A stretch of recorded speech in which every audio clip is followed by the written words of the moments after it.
사랑의 5가지 언어라는 책이 크게 유행했던 적이 있습니다.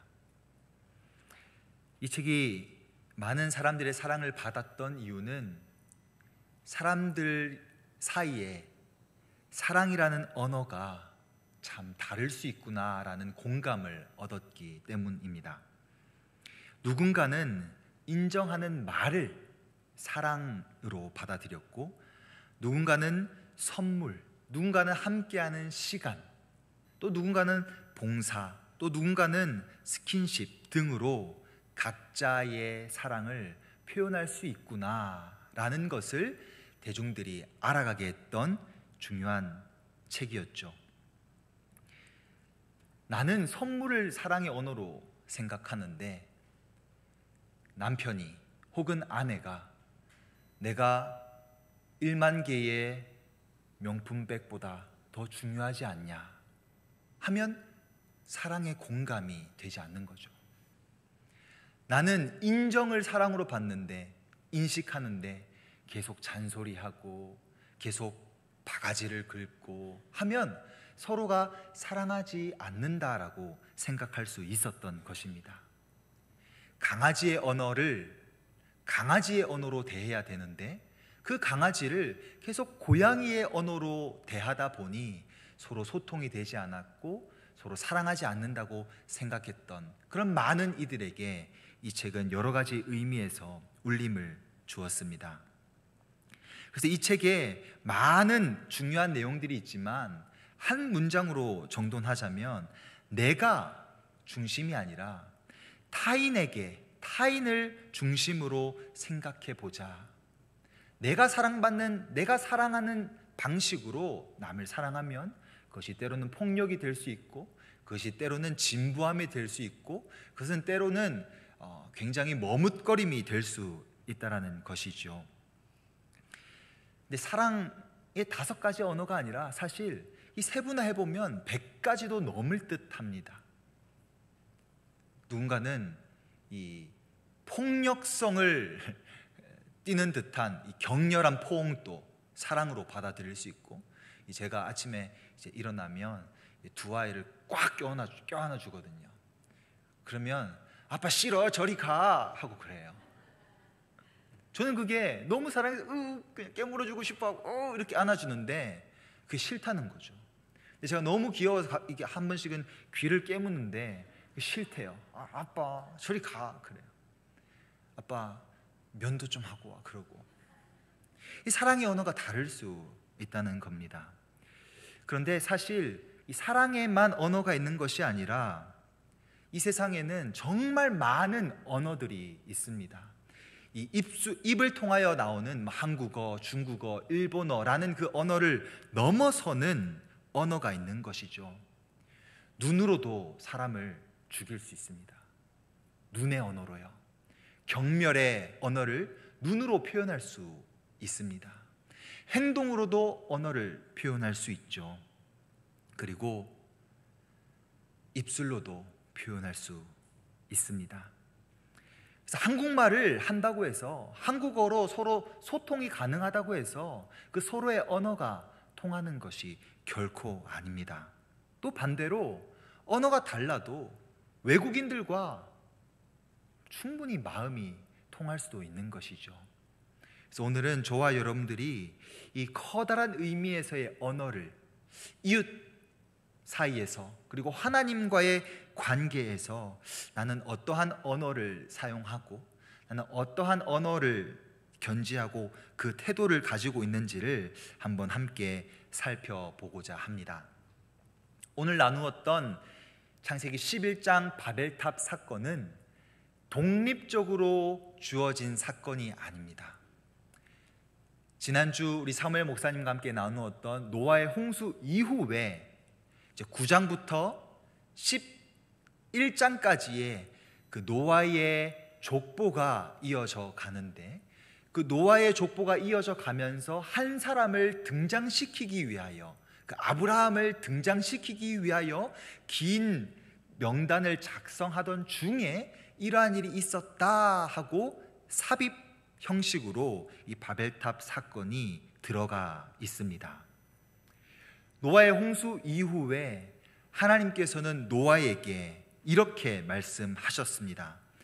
9장 1절에 하나님이 노아와 그 아들들에게 복을 주시며 이르시되 생육하고 번성하여 땅에 충만하라. 7절에도 이렇게 기록되어 있네요. 9장 7절에도 너희는 생육하고 번성하며 땅에 가득하여 번성하라. 창세기 1장 28절이 자연스럽게 아마 떠오를 것입니다. 하나님이 아담에게, 사람에게 하셨던 말씀입니다. 하나님이 그들에게 복을 주시며 그들에게 이르시되 생육하고 번성하여 땅에 충만하라. 하나님께서는 홍수 이후에 새로운 시작 혹은 새로운 창조, 새로운 그 걸음을 이어가는 노아에게 생육하고 번성하여 충만하라라고 이야기하셨습니다. 생육하고 번성하고 충만하게 되기 위해서는 나뉘어져야 했습니다. 나뉘어져야, 흩어져야 번성하고 충만해질 것 아니겠습니까? 그래서 10장 5절, 바로 전장이죠. 10장 5절 말씀 우리 한번 같이 찾아서 읽어보실까요? 창세기 10장 5절 말씀 같이 읽습니다. 시작. 이들로부터 여러 나라 백성으로 나뉘어서 각기 언어와 종족과 나라대로 바닷가의 땅에 머물렀더라. 20절 말씀도 한번 읽어볼까요? 20절입니다. 10장 20절 시작. 이들은 함의 자손이라 각기 족속과 언어와 지방과 나라대로였더라. 그리고 31절도 한번 읽어볼까요? 시작. 이들은 셈의 자손이니 그 족속과 언어와 지방과 나라대로였더라. 아멘. 노아의 세 아들 셈, 함, 야벳의 자손들의 이름을 기록하면서 생육하고 번성하고 땅에 충만하기 위하여서 각기 언어대로, 이거는 방언이라고 생각할 수 있을 것 같아요. 방언대로 또 민족대로 뿔뿔이 시간을 지나 흩어지는 것, 그것이 하나님이 원하셨던 명령이었고 하나님이 원하셨던 뜻이었습니다. 그렇게 누군가는 바닷가에, 누군가는 해안가에, 누군가는 육지에 이르기까지 다양한 민족과 종족들, 또 다양한 방언들이 정말 풍성하고 정말 아름답게 이 땅 곳곳에 흩어졌습니다. 이 다양한 것, 다양한 흐름, 하나님이 정말 원하셨던 흐름이었습니다. 하나님께서도 세상을 만드실 때 각기 종류대로 만드셨거든요. 동물을 만드실 때 그런 생각하지 않아 보셨습니까? 동물을 만드실 때 강아지만 만들면 됐지, 왜 강아지 안에는 그렇게 많은 허스키, 말라뮤트, 요크 셔테리어, 치아와를 만드셨을까요? 왜 개구리만 만들면 됐지, 왜 개구리 안에 참개구리, 청개구리, 황소개구리, 그 심지어 무당개구리까지 있는 거 아십니까? 목사개구리 빼고는 다 있습니다. 얼마나 다양한 종류대로 개구리를 만드셨는지. 하나님은 정말 다양한, 그 다양한 종류대로 이 땅에 하나님의 선함이 생육하고 번성하고 충만함 가운데 그 창조의 선함이 흘러가기를 원하셨습니다. 그런데 그 생육하고 번성하고 이 땅에 충만한 그 걸음 속에 갑자기 멈춘 한 사람이 등장합니다. 그 사람은 10장 8절에 등장하는 니므롯이라는 사람입니다. 이 니므롯이 흩어지는 가운데 시날이라고 하는 한 평지를 발견해요. 근데 이 평지가 정말 크고 아름다웠던, 창세기의 또 다른 언어로 표현하자면 에덴 동산 같고 소돔과 고모라 땅과 같았던 그런 평지였던 것으로 추측됩니다. 그 곳이 바로 오늘 11장 2절에도 이어지죠. 동방으로 옮겨가다가 시날 평지에 거류하였던 이 니므롯은 하나님 앞에서 용사였습니다. 이 하나님 앞에라는 표현에 대한 해석이 분분하지만 하나님을 대적하는 용사, 하나님을 반하는 용사, 이 세상의 기준에서의 용사였던 것이죠. 그래서 이 다양한 방언들과 다양한 민족들 가운데서 아니다, 우리가 하나의 언어로, 우리식으로 표현하자면 영어죠, 그죠?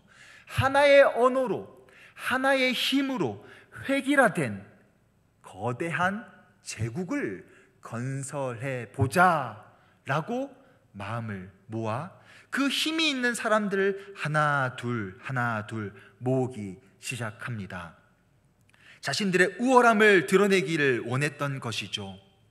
그곳에서는 힘이 없는 사람들은 모일 수 없었습니다. 힘이 없고 약해 보이고 능력이 없어 보이는 사람들은 배제되고 상대적으로 불필요해 보이는 이들 또한 받아들여지지 않았고 병든 자들은 버려졌던 곳이었을 겁니다. 그 당시에 돌이라고 하는 성을 만드는 중요한 도구들은 새로운 문명으로 대체되었습니다. 오늘 말씀 3절, 11장 3절 말씀을 보시면 벽돌이 돌을 대신하게 되고 진흙 대신 역청이 그 탑을 만들어 가는 일에 사용되어지게 됩니다. 마치 최신 문명과 트렌드로 최신식 휴대폰, 최신식 영상, 최신식 기계들로 삐까번쩍한 그 어떠한 건물들을 상상해 보시면 될 것 같습니다. 그리고 그것은 그 힘에 의해서 모여진 그 바벨탑은 하나님 없이 자신을 드높이는 하나님의 명령과 하나님의 뜻, 흩어지라 땅에 충만하라는 명령에 반하여서 우리가 하나님처럼 될 수 있다, 우리가 하나님처럼 높아질 수 있다라는 마음으로 마치 선악과를 먹음으로 하나님과 같이 되려고 했던 아담과 하와처럼 그곳에 다다르기 위하여 성을, 탑을 만들기 시작합니다. 그 바벨탑이 쌓아졌던 그곳, 그 시날 평지에 수천 년이 지나 우리가 잘 아는 바벨론이 세워지게 되고, 그 바벨론이 멸망한 이후에도 수세기가 지난 이후에 요한 사도를 통하여 그 큰 성 바벨론, 음녀 바벨론이라는 말로 하나님께서는 그 바벨론의 정신, 그 바벨론의 흐름을 심판하시고자 하셨습니다. 이 바벨탑이 하나님이 보시기에 좋지 않으셔서 삼위 하나님께서 친히 내려오셔서 혼잡스럽게 흩어버리셨습니다. 이 혼잡하게 흩어버렸다라는 이 언어를 흩었다라는 이 말씀도 한번 좀 생각해 볼 필요가 있는 것 같아요. 하나님께서 언어를 혼잡스럽게 하여도 정말 마음이 하나였다면 어떻게든 지을 수 있지 않았을까요? 옆에 중국인이 있고 앞에 일본인이 있는데 여기 맛있는 음식을 나눠 먹기 위해서 서로 양보하며 먹을 수 있지 않겠습니까? 서로 젠가 게임을 하면서, 오늘 여러분들 중에 누군가가 하실 게임인데 하면서 마음을 모아서 한다면 언어가 되지 않아도 충분히 할 수 있을 겁니다. 그런데 언어가 흩어졌다라는 말은 물론 직접적인 언어가 흩어졌다라는 말이기도 하지만 그 안에 그 교만함을 하나님이 더 교만하게 하셔서 탑을 올려가는 일 가운데 누군가는 위에서 벽돌이 필요하다고 하는데 누군가는 밑에서 보았을 때 아니, 거기는 벽돌이 필요한 게 아니라 거기는 빈 공간으로 두어야 해. 서로의 그 우월함과 서로의 지식으로 한치도 양보 없는 그 교만함으로 한치의 대화가 흘러가지 않는 그 말살 정신, 그 서로의 정신을 받아들이지 않는 그 단절이 어떤 의미에서 바벨탑의 무너짐을 초래했다라고 저는 생각해 보게 됩니다. 그 교만의 중심이 무엇입니까? 나이죠. 내가 옳다. 내가 옳기 때문에 듣지 않겠다가 교만입니다. 내가 옳기 때문에 하나님의 인도하심이 필요 없다가 교만입니다. 내가 옳기 때문에 옆에서 아무리 잔소리를 해도 내가 끌리는 대로 하겠다, 이게 교만입니다. 이 세상은 이런 교만의 언어들로 가득 차 있습니다. 그것이 문화라는 언어로 포장되어 있죠. 제가 결혼할 때 참 많은 분들이 이런 이야기를 했습니다. 결혼하고 절대로 먹혀서는 안 된다. 아이러니하게도 참 많은 목사님들이 그런 이야기를 하셨어요. 절대로 먹혀서는 안 된다. 끌고 나가야 되지. 절대로 그 아내 사모님한테 먹히면 네 사역이 힘들어진다. 좀 먹히면 어때요? 나를 먹고 자라날 수 있다면. 가부장의 문화도 있죠, 그죠? 가부장의 문화도 있습니다. 남자가 설거지하면 안 되죠. 싸한데요. 왜 안 됩니까? 남자가 설거지뿐만 아니라 빨래를 하면, 표정이 싸한데요. 이게 문화이죠. 문화의 언어이죠. 그래서 내가 누군가를 만났을 때 오늘 빨래 개고 왔어. 오늘 애 돌보고 왔어. 그러면 이미 그 문화의 언어 속에서 저는 판단받게 되어 있습니다. 누군가의 그 교만, 우월감으로 나는 집에서 다 누가 해주는데, 아내가 해주는데. 저는 집에서 빨래도 하고요, 빨래도 개고요, 설거지도 하고요. 아멘이 나왔습니다. 감사합니다. 설거지도 하고요, 그릇도 많이 깨먹습니다. 그릇을 깰 때마다 아내가 괜찮다고 해줘서 더 많이 깰 예정입니다. 그 문화의 언어, 그 우월함, 그 문화의 색깔, 그 교만함, 그것이 하나님의 뜻과 하나님의 생각 안에서 다시 정의되어야 되는데 세상은 그리 만만치 않죠. 세대와 세대 사이의 언어는 어떻습니까? 왜 꼰대라는 말과 왜 철부지라는 말이 등장했겠습니까? 그 언어가 너무 다른 것이죠. 내가 옳다는, 내 정서가 옳다는, 내 기준이 옳다는 그 선에서 한 걸음도 물러나지 않기 때문에 젊은이들은 꼰대라는 표현을, 어르신들은 철부지라는 표현을 한치의 양보도 없이 서로 주고 받습니다. 가정에서는 어떠합니까? 내 삶의 그 익숙함에 젖어서, 내가 옳다라는 그 익숙함에 젖어서 이런저런 조언을 해주어도 받아들여지지 않는 모습들이 우리 안에 있지는 않습니까? 이웃 간에도 그렇습니다. 제가 최근에 이 전에 살던 집이, 이 집주인이 이제 팔아버려서 또 다른 곳으로 이제 이사를 했는데, 이사한 첫날 전화가 왔습니다. 애 좀 뛰지 않게 조용히 좀 시켜주세요. 그래서 제가 다음 날 맛있는 간식을 사서 드렸습니다. 근데 그 이후에도 수차례 전화가 오는 거예요. 정말 패드도 깔았고 정말 주의시키는데 제 기준에서는 이제 너무 예민한 분이신 거죠. 근데 지난 고난주간이 시작되는 월요일, 그 어머니가 찾아왔습니다. 퇴근하고 들어가는 그 소리를 듣고 다다다다 뛰어오셔가지고 벨을 누르시는 거예요. 그리고 밑에 집에서 왔습니다 해서 이제 아내가 나가서 얘기를 하는데, 제가 멀리서 듣는데 너무 좀 이기적인 것 같은 거예요.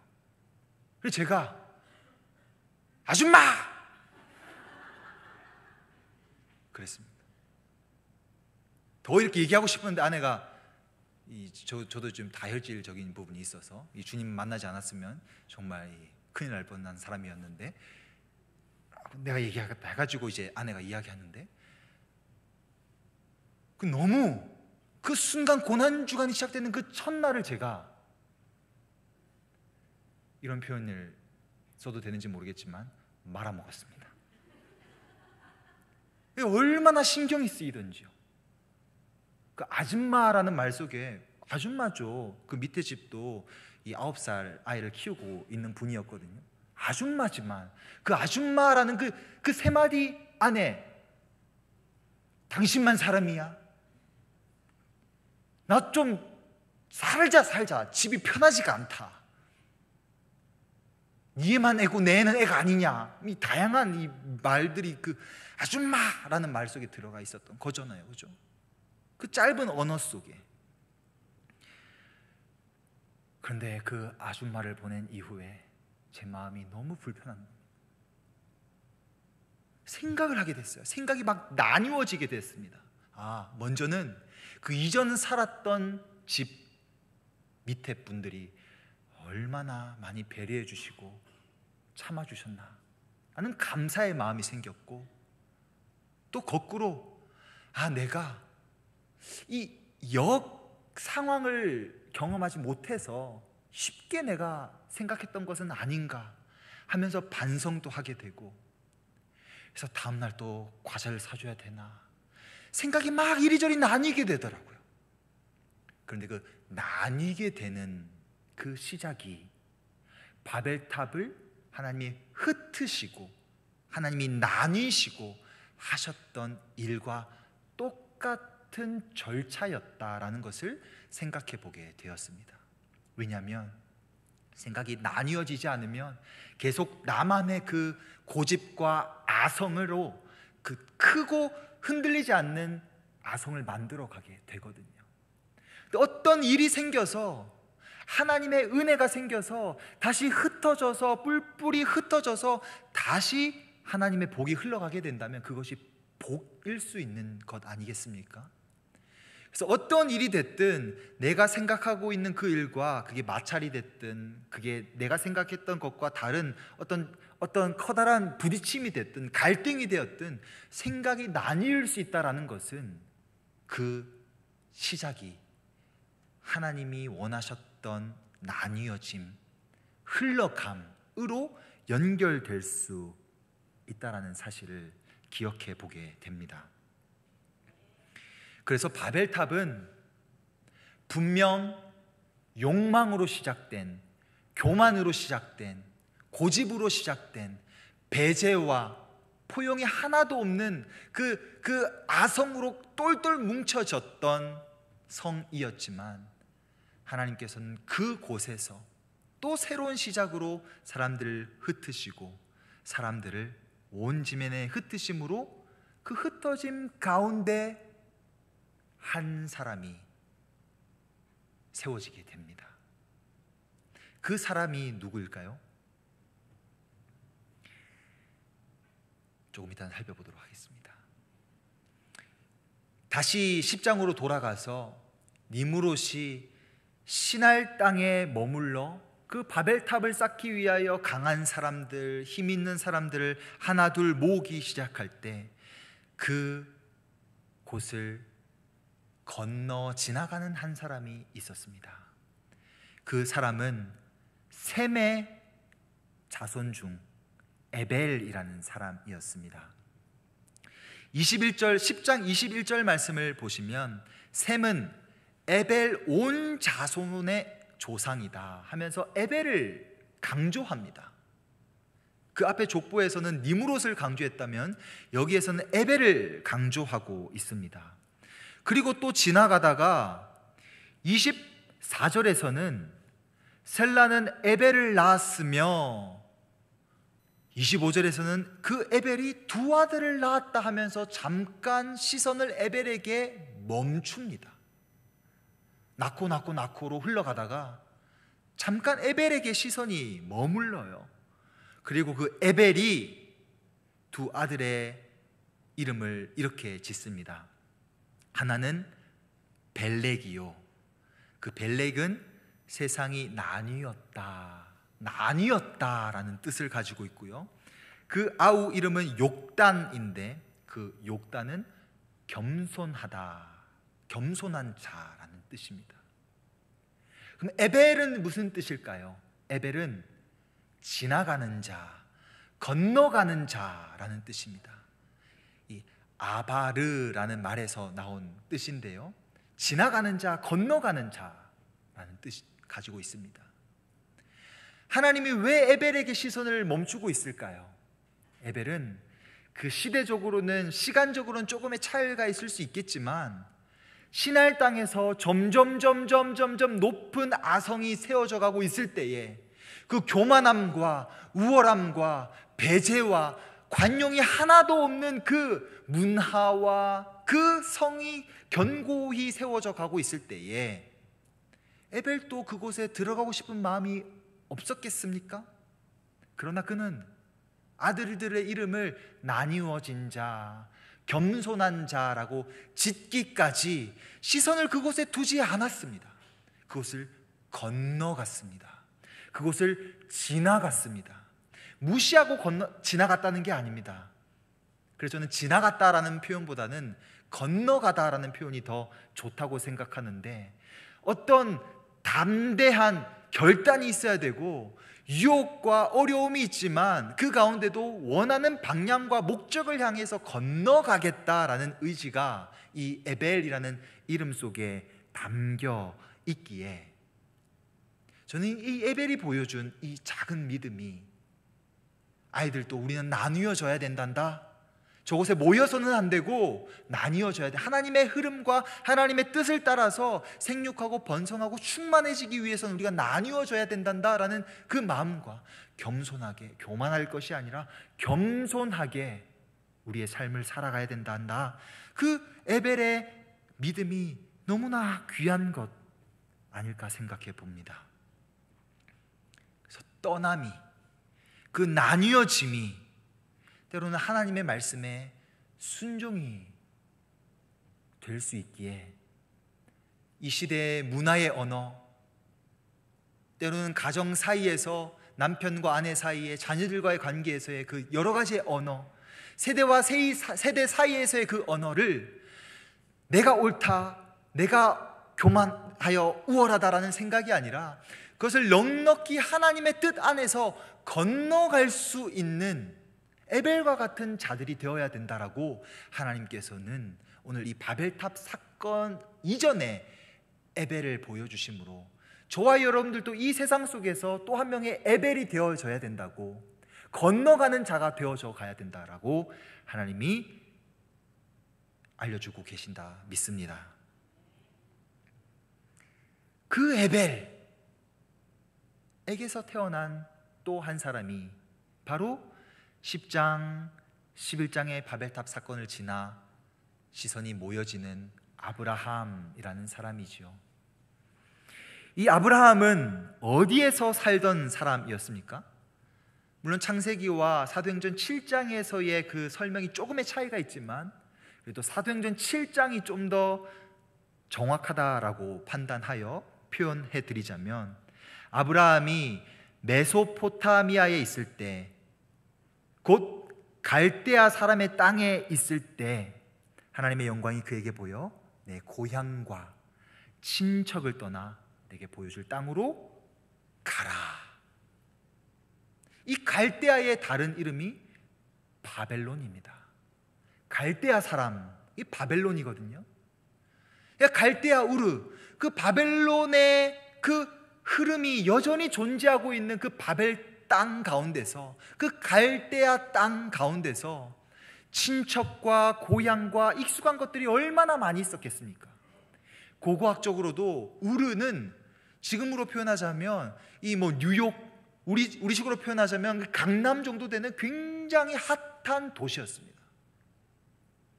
그 도시에 살고 있던 이 아브라함에게 하나님께서 가라라고 하십니다. 건너가라. 지나가라.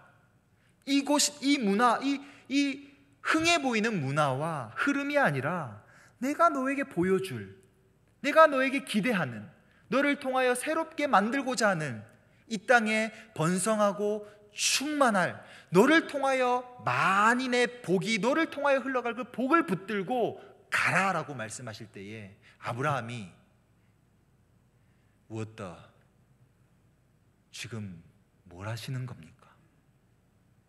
익숙한 이 친척을, 이 고향을 떠나라고요? 지나가라고요? 하지 않고 순종하며 지나갑니다. 순종하며 갑니다.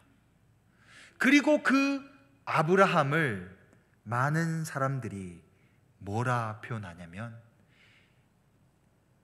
아바르인, 히브리인이라 표현합니다. 아바르인, 아까 아바르, 에벨과 똑같은 말이죠, 그죠? 지나간 자, 건너온 자, 그게 히브리인이라는 표현입니다. 히브리인, 건너온 자, 그 유프라테스 강을 건너온 자, 그 문명, 그 갈대아 문명, 그 바벨론 문명, 그 우월한 문명, 내가 옳다는 그 시대의 흐름과 그 정신을 건너와 하나님이 원하시는 뜻과 하나님이 원하시는 나라를 위하여서 여전히 미래가 밝지 않고 어둡지만 그 인도하심을 따라 그 세상의 문화를 지나가기로 다짐한 사람들, 그 사람들의 시초가 되는 아브라함을 창세기에서, 성경에서 처음으로 히브리인, 건너온 자라고 명명합니다.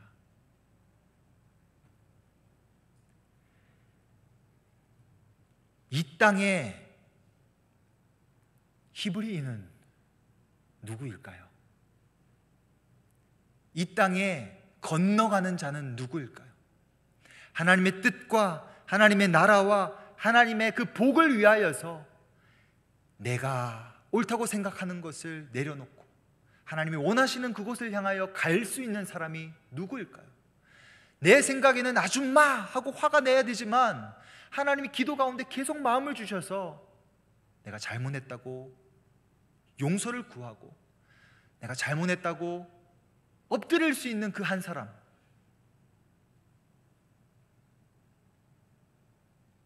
아직 엎드리지는 못했습니다만 그 한 사람을 하나님은 영적인 히브리인, 영적인 건너가는 사람으로 하나님 찾고 기대하시리라 생각합니다. 그것이 하나님이 이 땅에 여전히 건재한 큰 성 바벨론에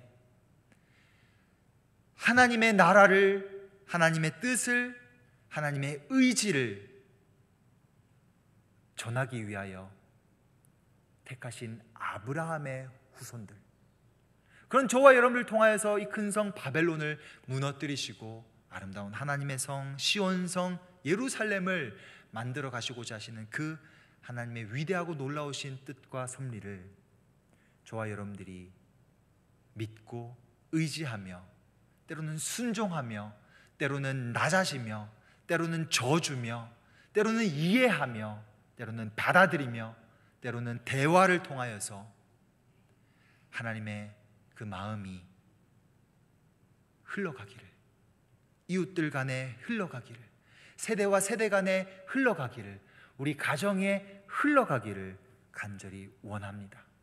그것이 하나님이 원하시는 하나님의 마음을 듣고 그 하나님의 언어를 이해하는, 그 하나님의 언어를 이해하고 건너가는 하나님의 사람, 복의 사람, 물된 동산과 같은 그 위대한 하나님의 사람이 될 수 있으리라 믿습니다.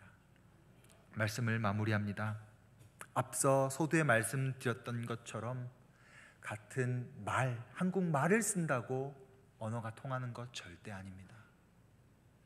마음이 통해야 하고요, 진심이 통해야 합니다. 세대와 세대 사이가 왜 안 통하겠습니까? 통합니다. 왜 이웃 간에 우리의 진심이 통하지 않겠습니까? 통합니다. 왜 이 시대에 전도가 안 된다? 왜 전도가 안 됩니까? 여전히 전도 가능하고 우리 수원성심교회를 통하여서 이 연무동 땅이 주의 놀라운 생명으로 가득해 줄 줄로 믿습니다. 그 일을 위하여, 그 하나님의 언어를, 그 일을 위하여 때로는 겸손, 때로는 내 마음에 여러 가지 생각들이 나뉘어질 때 그 나뉘어짐 가운데 하나님의 음성을 들을 수 있는 귀가, 때로는 포기와 때로는 순종과 때로는 낮아짐을 통해서 그 위대한 하나님의 일이 진행되어질 수 있다는 사실을 기억하면서 저와 여러분들 모두 이 수원성심교회의 하나됨을 위하여, 저와 여러분들 모두 이 연무동이 하나님 안에 바벨탑이 아닌 아름다운 시온성, 그 귀한 시온성 될 수 있는 그 귀한 일에 힘써 달려나갈 수 있기를 간절히 축복하고 소망합니다. 오늘 이 말씀을 기억하면서